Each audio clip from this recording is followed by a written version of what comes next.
Hi there. My name is John Heusinkveld. I am actually now an associate professor at the University of Arizona. I just got promoted, and I'm the director of female pelvic medicine and reconstructive surgery for the Department of Obstetrics and Gynecology. And that specialty is also known as urogynecology. Most people haven't heard of a urogynecologist, and that's kind of surprising because actually the lifetime risk for some type of urogynecologic surgery for women in the United States is 1 in 7. So it's actually a very common condition that nobody ever talks about, and I'm going to spend the first portion of my talk just talking about what I do.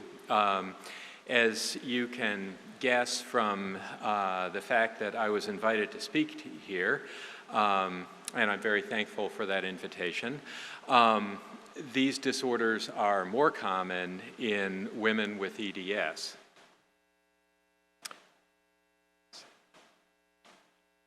Do I have the ability to advance the slides? Next slide, please.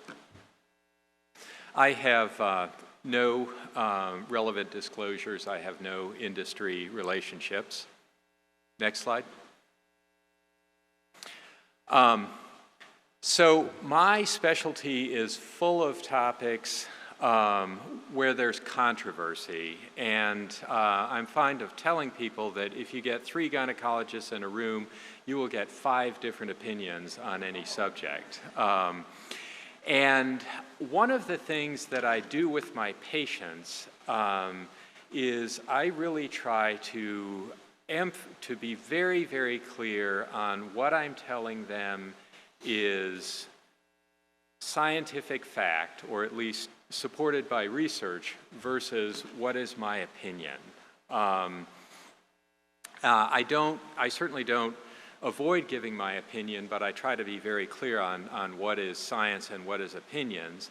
And what I'm going to do here is I've put things that I really want to emphasize are opinions in italics in my lecture slides. Next slide, please. So pelvic floor disorders in women, really broadly speaking, fall into 3 categories. There's pelvic organ prolapse, which is descent of pelvic organs through the birth canal, and I'll show you some diagrams.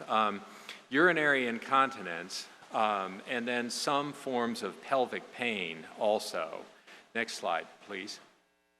I'm going to focus on pelvic organ prolapse and urinary incontinence because these are the pelvic floor disorders which are known to be more common in women with EDS. I think with pelvic pain, our understanding of some of those disorders in the population at large is so poor that it's probably premature to say whether or not they are more common in people with EDS. Next slide, please.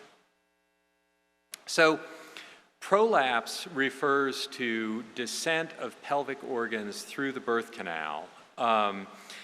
The diagram on the left is a cutaway view of the normal female pelvis, where you have the bladder, and then you have the uterus, you have the rectum, and you have the vagina between the rectum and the bladder.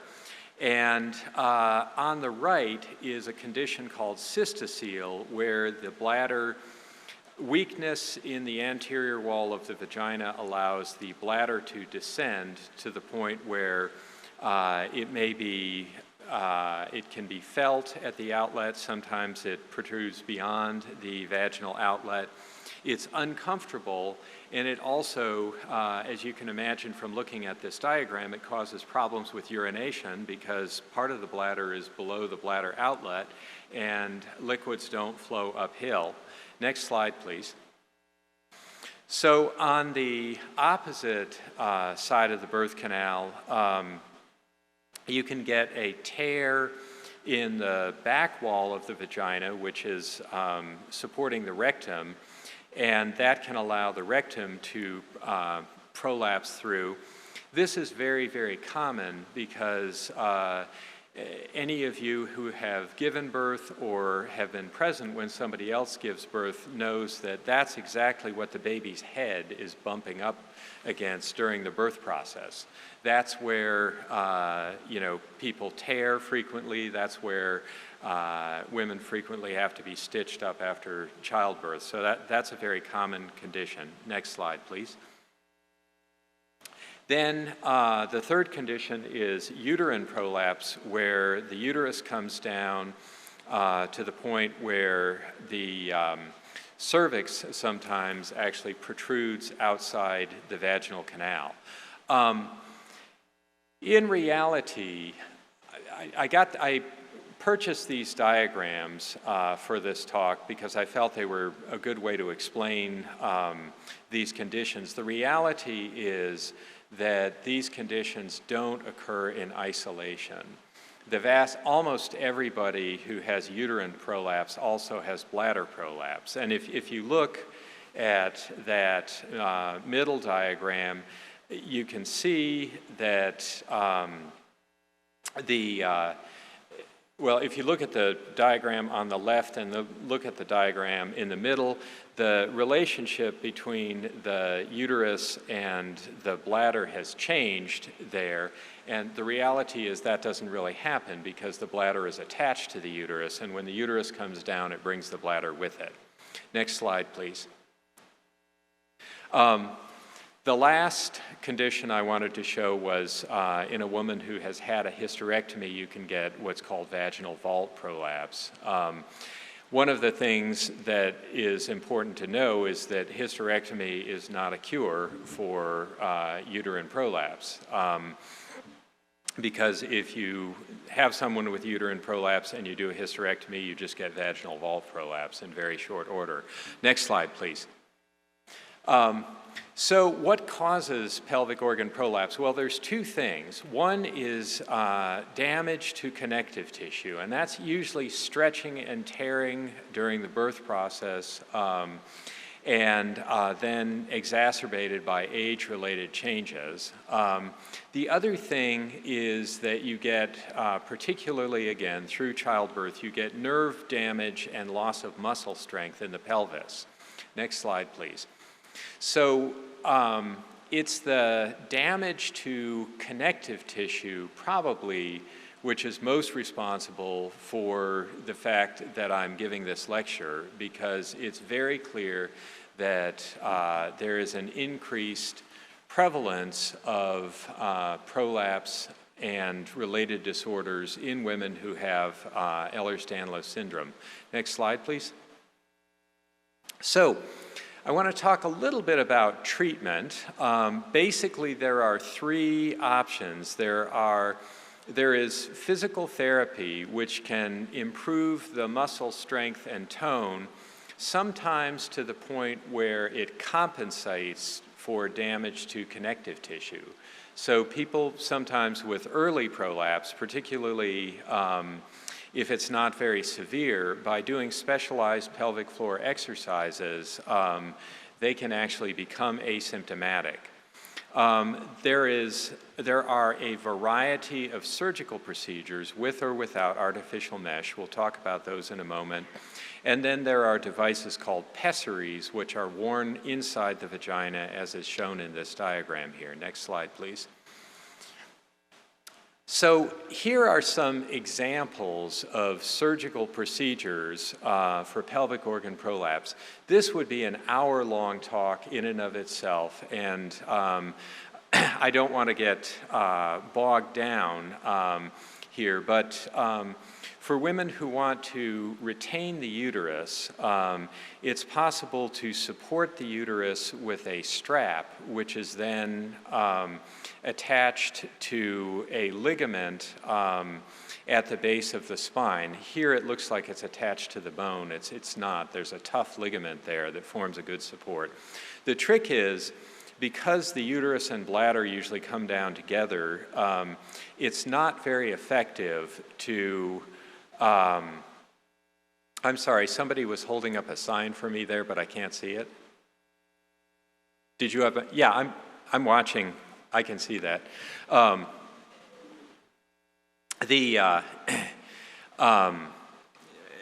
You have to wrap it around the cervix in order to reach the area under the bladder, which is technically probably more difficult than removing the uterus, but it certainly is an option. The gold standard is an option called a sacrocolpopexy, which is shown on the right, and that involves attaching a strap of mesh to the tailbone and then to the top of the vagina. You've heard a lot of bad things about mesh and pelvic support, and that applies to procedures which are no longer done, which are transvaginal mesh, which involves cutting into the vaginal wall and inserting mesh. Again, that's an hour-long talk. Next slide, please. There are also mesh-free alternatives. Stress urinary incontinence, also a result of connective tissue damage and nerve damage. The bladder valve doesn't work as well. Pressure on the bladder from coughing, sneezing, and physical activity can cause leakage of urine. Next slide, please. This is an example of a sling operation for stress incontinence. Just a strap placed around the neck of the bladder creates compensatory pressure to compensate for the loss of strength in the bladder sphincter. Next slide, please. So now we get into Ehlers-Danlos specific information. So to prepare for this talk, I did a PubMed search on Ehlers-Danlos syndrome and pelvic organ prolapse, and I got very few results, which really points to the fact that there is a huge knowledge gap here. But I thought this study was interesting, where they interviewed 12 women with Marfan syndrome and 8 women with Ehlers-Danlos syndrome. 50% of the women reported a history of urinary incontinence, and 75% reported pelvic organ prolapse. It's obviously a very small sample, but it suggests that instead of 1 in 7 in this group, the risk for pelvic organ prolapse was more like 3 out of 4. Now, again, that's not statistically significant because it's a small sample. Next slide, please. Then I just put this one up. This was a review article on how to manage women with Ehlers-Danlos syndrome before, during, and after delivery, and the conclusion was we don't know. Basically, it was a fairly long review article, and the conclusion was we just don't know what the right answer is. Next slide, please. So now we're getting into some opinion. When I see somebody with Ehlers-Danlos syndrome and either prolapse or incontinence, typically presenting at a young age, my tendency is to try to delay the first surgery as long as possible because I believe that they are at risk for multiple operations during their lifetime. And I said I believe because I can't prove that. Physical therapy is always a good starting place. I believe that it may improve surgical outcomes. So even if somebody is going on to surgery, it may be a good idea to do physical therapy first. Pessaries are low risk, and if a pessary can buy a few years before that first operation, it may be worth doing. Next slide, please. Now, here, this is absolutely opinion. The conversation that I have had with my EDS patients is because they are at risk for needing multiple operations in their lifetime, save the mesh card to play later. And I have recommended for prolapse to do a mesh-free operation first. Now, somebody else could say, look, mesh-free operations depend on connective tissue, and this is a connective tissue disorder, so you should go ahead and go straight to a mesh surgery. And I can't argue with that. This is just my opinion. I will say, however, that I've probably operated on a dozen people with prolapse and EDS doing mesh-free operations, and I haven't reoperated on anyone yet. Next slide, please. Okay, so I've been cruising along to try to get us back on time here. The last thing that I would just like to put out there is, as I was reviewing my slides for this lecture, something that occurred to me is that we do need more information in this area, and I think that a registry or repository for information, maybe run by the EDS Society, would be a great idea if women with EDS who had undergone prolapse surgery were willing to share their medical records, share their experience, and so forth. Over time, we might be able to develop a little bit better picture about what is indeed the best approach to treating pelvic floor problems in women with EDS. Thank you very much.